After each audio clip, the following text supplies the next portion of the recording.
নমস্কাৰ বন্ধুসকল, কি খবৰ সকলোৰে? আশা কৰোঁ সকলো চাগে ভালে আছে। যিহেতু বতৰ ঠাণ্ডা, গৰমে বৰ বেছি কষ্ট দিনা আজি 4-5 দিনৰ পৰা হ'ল, মানে গৰমে কষ্ট কমাই দিছে।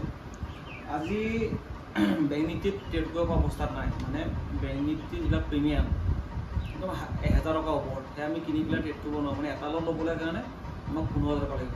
সেই হিচাপত মই বেংক নিফটিত ট্ৰেড নকৰিলোঁ। আজি যিটো নিফটি এক্সপায়াৰী আছিলে, প্ৰিমিয়াম সস্তা আছিলে, নিফটিত ৰাতিপুৱা মই ট্ৰেড লৈছিলোঁ। আজি আমি প্ৰথম ভাগত পুৱাতে এটা ট্ৰেড লৈছোঁ, প্ৰফিট চলি আছে 700-800, আৰু ষ্টপ লছটো অকণমান আগুৱাই দিলোঁ, হেমাৰ তলত কৰি দিলোঁ ষ্টপ লছ। চাওঁ এইটো ষ্টপ লছ হিট হয়, কেণ্ডেলটো তললৈ যদি আহে তেতিয়া আমি এটা প্ৰফিট পাব লাগে। চাওঁ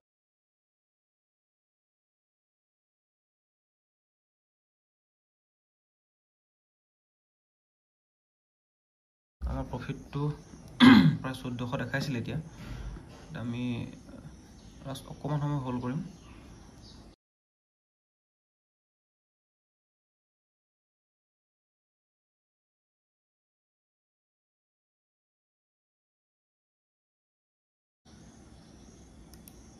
আমি ৰাতিপুৱা মৰ্ণিং এটা ট্ৰেডত 1600 টকাত আমি এক্সিট মাৰিলোঁ। আমি ইয়াত 100 কোৱান্টিটি এটা আমি লৈছোঁ, চাওঁ দেখা যাওক কি হয়। অভাৰঅলটো 15 মিনিটৰ টাইমখন চাবলৈ গ'লেতো বেৰিছ মুভমেণ্ট এটা দেখা পাইছোঁ আমি ইয়াত।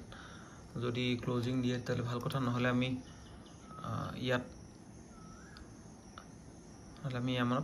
আমাৰ এটা ষ্টপ লছ থাকিব, প্ৰায় 1000 টকা ষ্টপ লছ এটা ল'ম আমি। চাওঁ অলপকৈ প্ৰফিটটো দেখাইছে। এই হাইটো ভাঙিলেই মাৰ্কেটটো এটা ভাল মুভমেণ্ট দিব লাগে, যিহেতু এইফালেও পুটৰ প্ৰিমিয়াম কলৰ প্ৰিমিয়ামটো তললৈ আহি আছে। সেই হিচাপে পুটৰ প্ৰিমিয়ামটো যাবলৈ পৰা নাই, আৰু দেখিছে মাৰ্কেটে এইটো লোৱাৰ ল' বনাই আহিছে। আৰু অকণমান চাওঁ কি হয়। ই অলমষ্ট মোক অলপ প্ৰফিট দেখাই আছে, অকণমানটো যাবগৈ লাগে। এইটোত মই এক্সিট মাৰিম, কাৰণ এটা ৰেঞ্জ এটা খুব বেয়া ৰেঞ্জত আছে। তো সেইকাৰণে মই এইটোত লাষ্ট 500 মানৰ ওচৰত মই এইটোত এক্সিট মাৰি দিম। 800, 900 খুব কমতে চাগে এক্সিট হ'ল। এইটো 800 মানত, এইটো 600ত এক্সিট হ'ল। আজি অভাৰঅল মোৰ দুটা ট্ৰেড হৈছে, দুটা ট্ৰেডত মোৰ 2225 টকাৰ প্ৰফিট।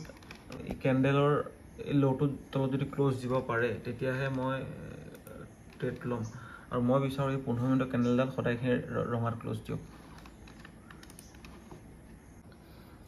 এইটো ট্ৰেডত মই এইটোলৈকে টাৰ্গেট আছে, যদি এইখিনিলৈকে যদি সি আৰু 70-80 পইণ্ট নামি আহে, মই এইখিনিলৈকে হোল্ড কৰিম অকণমান। আৰু ইয়াত মোক কোৱান্টিটি কম, মানে 50টা কোৱান্টিটি মাত্ৰ লৈছোঁ ইয়াত। দেখা যাওক কি হয়। এইটোত মই 150 টকাতে মই ক্লজিং ল'লোঁ। মানে এটা কথা আছিলে, যিহেতু মই বেলেগ ছেটআপত কাম কৰোঁ, সেই হিচাপত মানে মাৰ্কেটটো ৰিট্ৰেচমেণ্ট ল'ব লাগে তললৈকে। তো সেইকাৰণে মই ৰিস্ক নল'লোঁ। এইফালেও কেণ্ডেলে তললৈ যোৱা মনটো কৰা নাই, তো সেইকাৰণে মানে এইখিনি এটা সৰু লছত, মানে সৰু প্ৰফিটত জাষ্ট বক্ৰাই চাৰ্জটো উলিয়াই মই এইটো ট্ৰেডটো ক্ল'জ কৰিলোঁ। টোটেল এইটো। আৰু যদি আপোনালোকে চাই নিফটি ৰাতিপুৱা এডাল বুলিছ কেণ্ডেল বনালে, সেই হিচাপত মাৰ্কেটে মানে চেণ্টিমেণ্টটো বুলিছ আছিলে, কিন্তু অভাৰঅল দেখিছোঁ মাৰ্কেটৰ চেণ্টিমেণ্টত বিয়াৰিছ। তো সেইকাৰণে মই এইখিনিৰ পৰা পুট ল'লোঁ, এটা স্কেল কৰি প্ৰথমতে। তাৰপিছত মাজত আৰু সৰু সৰু 2-এটা ট্ৰেড ল'লোঁ। তাৰপৰা মোৰ আজি টাৰ্গেট আছিলে, এয়া দেখিছে মই টাৰ্গেট আঁকি থৈছিলোঁ, যে মোৰ আজি টাৰ্গেটলৈকে আহিব লাগিছিল এইখিনিলৈকে, মানে কিমান প্ৰায় 400লৈকে আহিব লাগিছিলে, কিন্তু নাহিলে। হ'লেও মানে যিকেইটা মুভ দিছে ৰাতিপুৱা লাষ্টৰ সময়ত এইখিনিত জবৰদস্ত মুভ দিছে। মই এটা প্ৰিমিয়াম কিনিছিলোঁ 16 টকাত, আৰু সেইটো গৈ পেলাই পাইছেগৈ 90 টকা। মই কি কৰিলোঁ, মই 20 টকাতে ওলাই দিলোঁ। মানে মোৰ কোৱান্টিটি বেছি আছিলে, লাষ্ট এটা স্কেল কৰিম 500 কোৱান্টিটি লৈ, তাৰ 20 টকাতে ওলাই দিলোঁ। আচলতে মই ৰখা হয়তো বহুত পইচা পালোঁ, কিন্তু বাদ দিয়ক, যোৱা বস্তুটোক আৰু এইটো আশা কৰি লাভ নাই, সেইটো ভাবিও লাভ নাই। ট্ৰেডিং তেনেকুৱা বস্তু। মই এইখিনিৰ পৰা ট্ৰেড নল'লোঁ, মই এইটো কেণ্ডেললৈকে ট্ৰেড ল'লোঁ, তাৰপৰা মই ট্ৰেড লোৱা নহ'ল। এইখিনিত এই ধুনীয়া মুভমেণ্টটো মই আজি কেপচাৰ কৰিব নোৱাৰিলোঁ, মানে মই বেলেগ কামত ওলাই যাবলগীয়া হৈছিলে। আজি ছেটআপটো মই আধাতে বন্ধ কৰিলোঁ, তাৰপিছত এইখিনি এতিয়া ছেটআপ বন্ধ কৰাই আছে। আৰু অভাৰঅল যদি মই আজি চাব যাওঁ, আজি অভাৰঅল মই যোৱাকালি মোৰ লছ হৈছিলে, পৰহি লছ হৈছিলে। যোৱাকালিৰ লছটো মোৰ প্ৰায় যোৱাকালি লছটো মোৰ ৰিকভাৰ। মই যদি চাই আজি মোৰ 4,375 টকা। ইয়াতে ইয়াৰে মোৰ 530-40 টকামান চাগে মোৰ চাৰ্জেছত যাব। এইটো ৰাতিপুৱা স্কেলপিং। তাৰপিছত এই লাষ্টৰ এই ট্ৰেডটোত এইটোত মই দুবাৰ বাই কৰিছিলোঁ। এবাৰ মোৰ লছত আছিলোঁ 1200-1400 টকা, সেইটো মই ৰিকভাৰ কৰি 880 টকা থাকিল। কিন্তু সেইটোত যদি মই 500 কোৱাণ্টিটি আছিলে, যদি মই থাকিলোঁ হয়, আপোনালোকে চাৰ্টখন চালে গম পাব।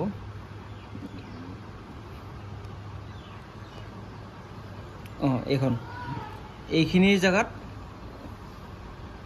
মই জেগাতে ক'ৰবাত কিনিছিলোঁ। এইখিনি জেগাত এনেকুৱা 16 ইয়াত কিনিছিলোঁ 16 টকাত।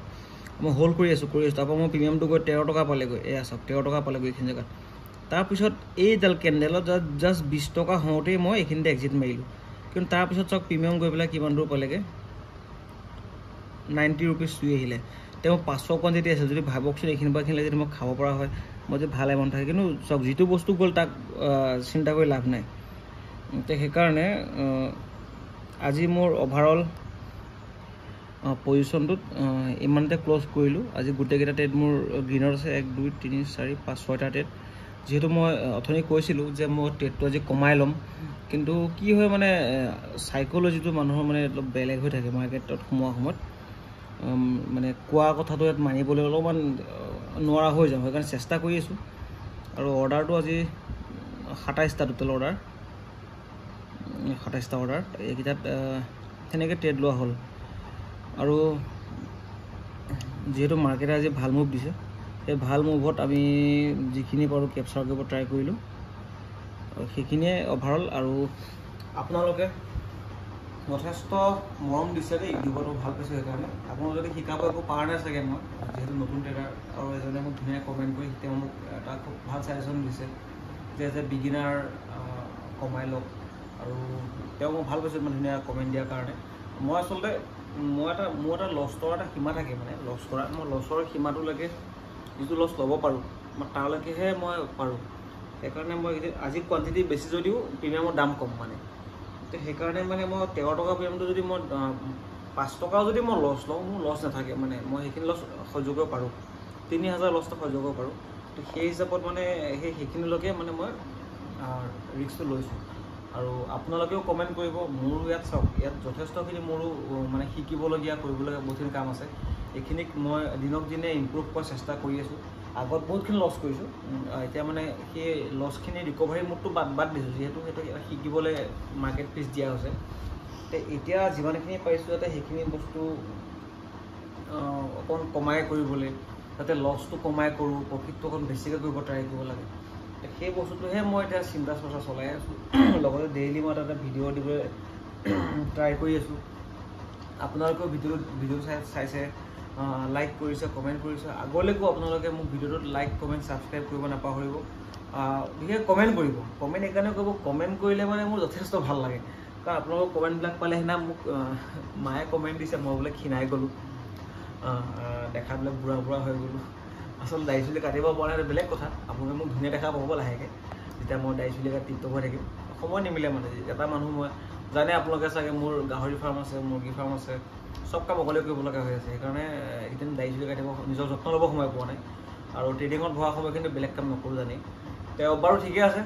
ভিডিঅ'টো বহুত দীঘলীয়া নকৰোঁ। আকৌ এবাৰ কৈছোঁ ভাই, ইমানখিনিলৈকে চোৱাৰ বাবে ধন্যবাদ। আৰু লাইক এটা কৰিব নাপাহৰিব। ধন্যবাদ।